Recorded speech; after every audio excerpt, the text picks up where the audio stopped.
Orxan müəllim, sizcə rus sektor Azərbaycanda bağlanmalıdır ya yox? Mən hesab eləmirəm ki, rus sektoru Azərbaycanda bağlanmalıdır. Bilirsinizmi niyə? Çünki Azərbaycan sektor rus sektorundan güclü olsa, Azərbaycan təhsil sistemində, Azərbaycan sektorunda tədris edilən təhsil metodologiyası, dərsliklər, rus dilində tədris olunan metodologiyadan dərsliklərdən güclü olsa, rus sektoru öz-özünə bağlanacaq.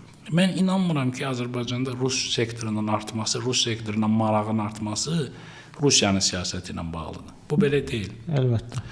Bir mənalı olaraq Azərbaycan təhsilinin zəif olması, keyfiyyətsiz olması, dərsliklərin düşünülməmiş şəkildə yazılması, düzgün təhrif olunmuş şəkildə hətta yazılması, səhvlərlə dolu yazılması məcbur eləyir ziyalı təbəqəni, normal düşüncəyə malik insanları ki, öz uşaqlarını ingilis və rus təhsilinə qoysunlar. Bu bir mənalı olaraq mənə görə Təhsil Nazirliyinin həll etməli olduğu müşkillər, problemlərdir. Rus sektoru ingilis dilində tədris, fransız dilində tədris, hər dildə tədris ola bilər. Bununla belə hər bir azərbaycanlı ilk növbədə öz ana dilini bilməlidir və ana dilində düşünürəm təhsil almalıdır, amma düzgün metodolojiyada, düzgün təhsil metodolojisində, dərsliklərin düzgün yazıldığı halda.